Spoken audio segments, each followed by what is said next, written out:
Bienvenido a Legal Flow. Este podcast es de temática legal. Abordaré situaciones cotidianas, comunes y de interés para toda la gente. Se tratará con un diálogo de lenguaje sencillo e incluyente, así como con perspectiva humana. Te invito a que te quedes. ¡Comenzamos! Arranquemos primero para entender qué es compliance. De seguro ya lo has escuchado.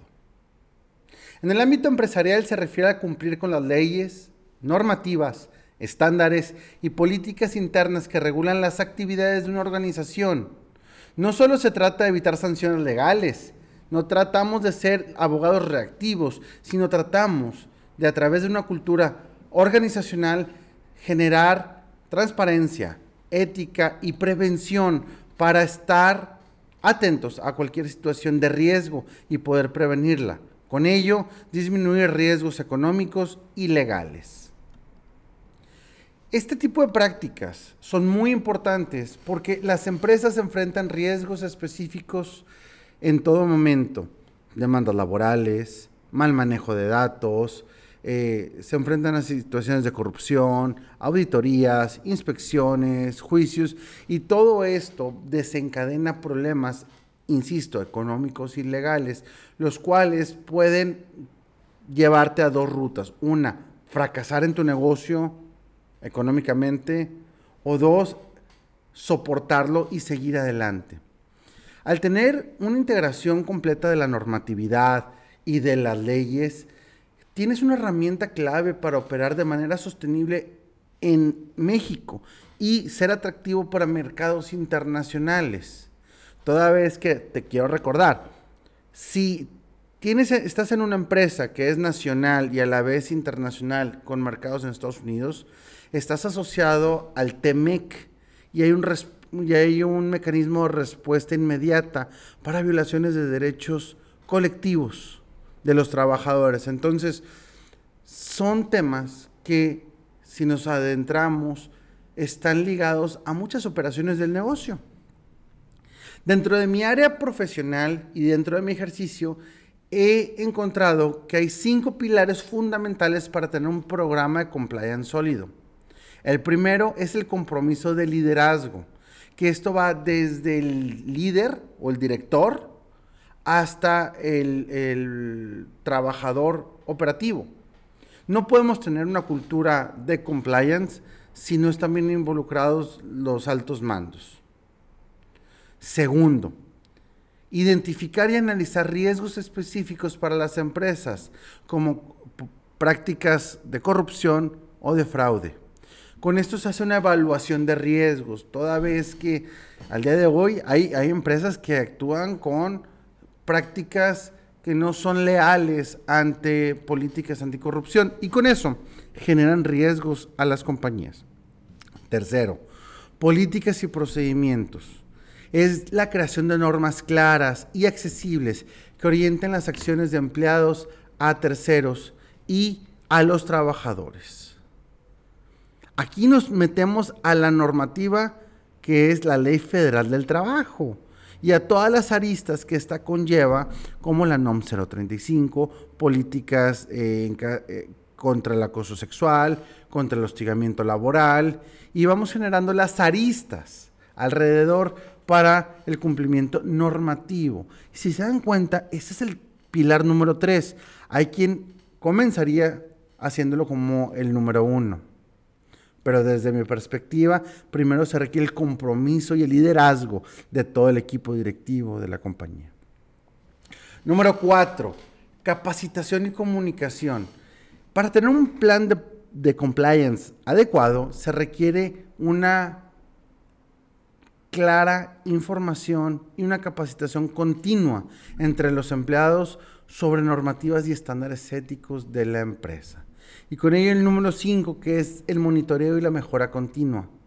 Evaluar y ajustar el programa para garantizar su efectividad frente a nuevos desafíos.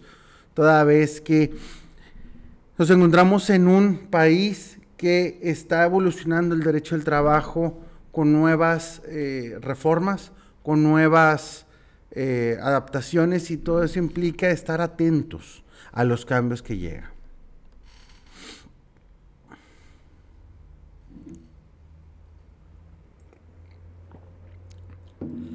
Recordemos que cada pilar mencionado anteriormente impacta directamente en la prevención de riesgos legales y de reputación. El liderazgo ético fomenta un entorno donde el cumplimiento es prioridad. La evaluación de riesgos permite anticiparse a problemas legales. Las políticas claras reducen la ambigüedad y previenen errores. La capacitación asegura que todos conozcan sus responsabilidades. Y el monitoreo permite detectar problemas a tiempo y corregirlos antes de que escalen. Para reconocer si necesitamos un sistema de compliance en nuestra empresa, las herramientas o prácticas recomendadas es primero darnos cuenta si existen conductas inapropiadas de cierto personal o de cierto equipo dentro de la compañía. Segundo, hay que identificar si tenemos un canal de denuncias confidenciales y seguro, porque hay muchas empresas que solamente por cumplir tienen el canal, pero nadie lo opera, nadie te atiende. Tercero, establecer códigos de conducta claros y accesibles. Cuarto, utilizar tecnología para el monitoreo de los procesos. Esto es clave. Y al día de hoy hay muchos sistemas, muchas aplicaciones que se pueden adaptar para que esto se dé en un cabal cumplimiento. Y por último, promover una política de tolerancia cero frente a conductas ilícitas. Hay que establecer un corte. Hay que ser coherentes con lo que queremos. Porque recordemos que el liderazgo viene desde los directivos hasta los operativos. Entonces, todos deben ir remando hacia el mismo lugar, no solamente el director y los operativos, no. O viceversa.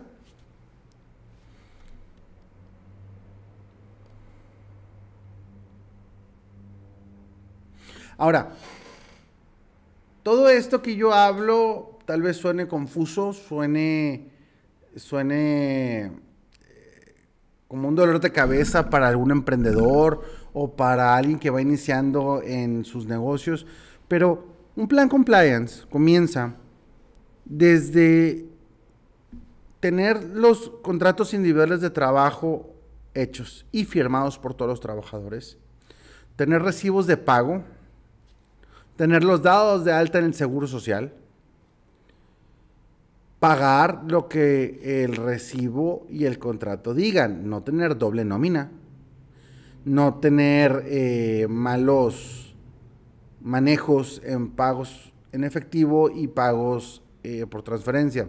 Lo ideal y la obligación es tener todo sistematizado para que coincida con la normativa laboral, con el contrato del trabajador, con el alta del IMSS. ¿Por qué? Y desde aquí empieza el problema. Hay muchas empresas, muchos empresarios que me ha tocado escuchar que se quejan que los pagos al Seguro Social son muy altos y traen estrategias fiscales de los contadores de hacer doble pago de nómina. En un periodo de tiempo les puede funcionar, pero llegamos a el punto donde tienen un conflicto laboral, no llegamos a ningún acuerdo en los centros de conciliación y escala juzgado. Y es aquí donde se pone ya difícil el tema porque se pretende justificar el salario del IMSS nada más, pero los trabajadores tienen su doble pago, registros de sus pagos en efectivo, registros de transferencias con minutos de diferencia y todo eso, pues genera una presunción porque es una práctica sistemática que posteriormente trae consecuencias de que un juez laboral denuncie ante el SAT, ante el IMSS, estas malas prácticas. Porque, a ver, señores, seamos sinceros, ya todo es digital. El IMSS, el SAT están comunicados. Realmente también la Comisión Nacional Bancaria tiene todo por cadenas sistematizadas. Entonces, en una auditoría, el SAT se da cuenta cuántas veces pagas a terceros para que les paguen a los trabajadores. Estas malas prácticas son muy recurrentes y cada vez se van eliminando. hay que ser honestos. Se van eliminando y es lo mejor porque estar todos en una coherencia de pagos, estar en una coherencia de contratos, estar en una coherencia de todas estas autoridades genera una tranquilidad para el empresario, para el juicio. Porque cuando entramos a un juicio, el abogado laboral patronal debe enfrentar dos defensas. La primera, que es la defensa de la realidad material de la relación de trabajo. Es decir, fecha de ingreso, puesto, salario, horario, pagos de los recibos, pagos de salario, es decir, las transferencias. Y todo esto se demuestra con contrato individual de trabajo, recibos FDI, alta del IMSS, transferencias bancarias. Y bueno, también nos encontramos con pagos de vacaciones, aguinaldo y aquellos que requieran de una relación de trabajo. Y luego está la segunda defensa, que es desvirtuar el despido. Encontrar los elementos para ello. ¿Y qué sucede cuando tenemos un juicio en donde no tenemos bien la defensa de la realidad material, ni tampoco de la inexistencia del despido? Se vuelve muy complicada y muy riesgosa. Y lo más seguro es que vaya a generar una consecuencia económica en contra del patrón. Entonces, si tú como empresario, como emprendedor, tienes un negocio joven, lo adecuado es comenzar bien desde el inicio, hacer el esfuerzo por estar alineado con todos estos obligaciones que tienes y evitarte dolores de cabeza muy fuertes a futuro. También es importante hacerles saber que una falta de documentación, ya no hablemos de planes compliance, hablemos de realidades. El zapatero que tiene en su negocio 3 o 4, cuando un trabajador se le enoja, se le va al centro de conciliación y como es un tallercito, pues no tiene la documentación correcta y luego le presentan números estratosféricos que un pequeño negocio pues no puede asumir. Sin embargo, si hace la mecánica o hace el esfuerzo de tener todo correcto, pues va a tener de perdido un elemento de defensa y el abogado va a poder argumentar realidades y no ficciones jurídicas, porque también hay que ser sinceros. Hay abogados que todavía al día de hoy, ya con la reforma judicial laboral, siguen falsificando datos como el salario. ¿Para qué? Pues para beneficiarse por las malas prácticas que existían antes en las juntas de conciliación y arbitraje. Entonces, siendo claros y poniendo las bases de la relación de trabajo de manera correcta, empieza el verdadero compliance. Y una vez que tengamos esto resuelto, comenzamos a ver los beneficios tangibles e intangibles de un programa ejecutado, como por ejemplo, reducción de sanciones legales, porque ojo, ¿qué pasa si llega la autoridad a inspeccionarte y no cumples con los requerimientos básicos? Los acabo de decir: contrato individual, recibos de pago, recibos de vacaciones, recibos de aguinaldo. La Secretaría del Trabajo o la inspección que lo haga te puede imponer sanciones legales. También esto te va a disminuir dolores de cabeza porque son citas tras citas y ya va a llegar un punto en donde te vas a dedicar más en atender estas situaciones que en tu negocio. Otro beneficio tangible pues es que vas a reducir costos derivados de litigios y de abogados, porque en México el mexicano está muy acostumbrado a reaccionar cuando realmente debemos prevenir, porque al final de cuentas es como cuando vas al médico. Te resuelve en ese momento, pero siempre sales con la recomendación: si usted hiciera ejercicio, si usted adelgazara, bueno, ahí te está dando la prevención para evitar ese problema futuro. Si usted no conviviera con gente que está con gripa, bueno, si se lavara las manos continuamente, son recomendaciones para prevenir enfermedades a futuro. De esta misma forma, el abogado laboral debe convertirse en ser preventivo en vez de reactivo. Con ello, el beneficio tangible es el mejoramiento en procesos internos y una eficiencia operativa. Ahora, también hay beneficios intangibles. Para empezar, el incremento de la confianza con trabajadores, con clientes y con socios del negocio. Con esto genera una mayor lealtad del equipo interno de la compañía. Y con eso mejora la reputación corporativa de la empresa. Entonces, para recapitular, iniciamos con definiendo qué era un plan de compliance, establecí los 5 pilares y acabo de enfocarme cómo debería comenzar cualquier empresario, cualquier emprendedor que tenga un solo trabajador. Y para ello, crecer, porque el objetivo de todo negocio es crecer. Entonces, pero si inicias con buenas prácticas desde el año 0 de tu empresa, vas a poder evitarte muchos obstáculos que vas a tener a lo largo del camino si no lo haces. Ahora, ¿qué obstáculos pueden enfrentar las empresas en México al implementar estos programas? Bueno, para empezar, el primer obstáculo es el recurso económico. Definitivamente hay una resistencia al cambio y a la adaptación, porque es muy común escuchar cada enero: oye, es que incrementó el salario mínimo, oye, es que incrementaron las cuotas patronales, oye, vienen más reformas, oye, ahora ¿cómo que va a disminuir la jornada? Oye, ¿cómo que se planea pagar de 15 a 30 días de aguinaldo? Oye, pues todo eso va contra el patrón. Correcto, pero al final de cuentas es lo que tenemos y lo que vivimos. Y si cambiamos el chip de la resistencia al cambio, es un obstáculo que vamos a vencer fácilmente y podemos ir desarrollando de una mejor forma a la empresa y teniendo los beneficios tangibles e intangibles que mencioné hace un momento. Ahora, otro obstáculo importante es el desconocimiento de normas específicas.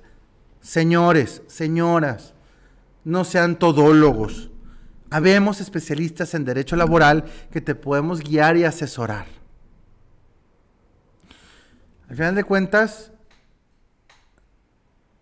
podemos enfrentar litigios, pero estos litigios van a tener consecuencias económicas en perjuicio de las empresas que no prevengan, que no tomen estas recomendaciones. Y con ello, enfrentar grandes dolores de cabeza, que un dolor de cabeza futuro de tener una mala atención o un desconocimiento en materia laboral puede generar hasta cerrar el propio negocio.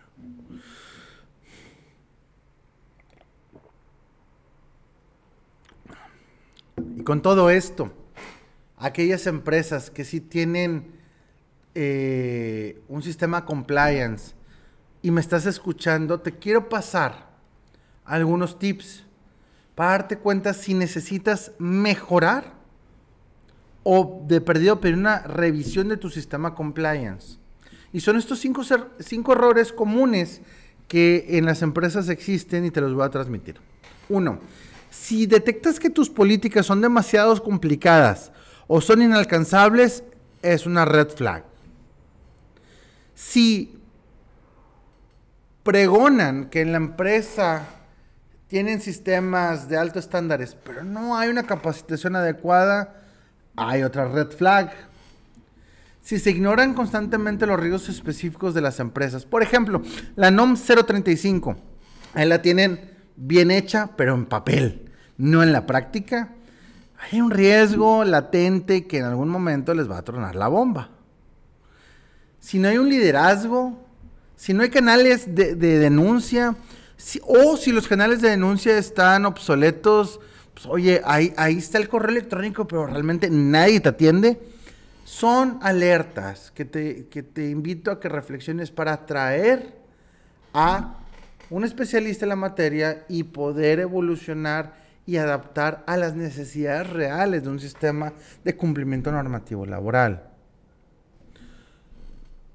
Los siguientes puntos que te voy a decir, te los doy para que los tomes en cuenta como un no negociable. El primero es un código de ética. El segundo es un sistema de denuncias efectivo y confidencial. Tercero, capacitación continua. Cuarto, monitoreo y auditoría regular. 5, evaluación de riesgos específicos para las empresas. Y son no negociables, y ojo, y no lo tienes que hacer tú. Ya existen en México perfiles que se llaman compliance officers, que te permiten ser estos agentes específicos de darle un seguimiento. O también se les puede encontrar como especialistas de relaciones laborales, que es un perfil entre recursos humanos y legal que te va a ayudar a poder darle seguimiento a esto. El tema realmente es muy amplio y lo que pretendo con esta breve cápsula que hice ahora es abrirte el panorama en este 2025, que el día de hoy ya nuestro derecho del trabajo no es una simple ley, son varias alrededor, y que se vienen más cambios, y que están continuos, y que van a seguir desarrollándose e impactando de forma positiva a los trabajadores, y algunos en forma negativa y económica a las empresas, y en otras en forma positiva a las compañías. Sin embargo, pues hay que equilibrar ambas situaciones para tener el mejor desarrollo posible. Te invito a que me sigas en mis redes, porque en ellas estoy constantemente hablando sobre cuestiones importantes del compliance. Por ejemplo, hace poco en mi Instagram hice un post muy interesante sobre la inteligencia artificial en los procesos laborales. ¡Vámonos! ¿Y eso para qué me sirve? Bueno, ya hay tanta automatización que las propias inteligencias artificiales tienen sesgos de discriminación con ciertos perfiles. Y tú como empresa no te das cuenta, pero existen. Otro tema que hablé fue sobre el derecho a la desconexión digital. Y son temas cortos, breves, que si me sigues en mis redes, como el Instagram, vas a poder estar atento a ellos, o en LinkedIn.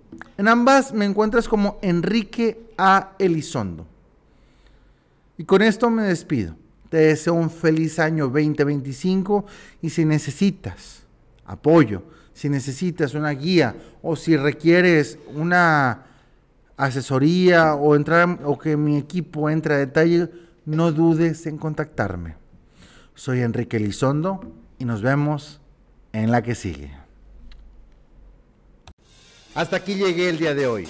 Gracias por escucharme. Si te gustó, comparte, suscríbete y dale like.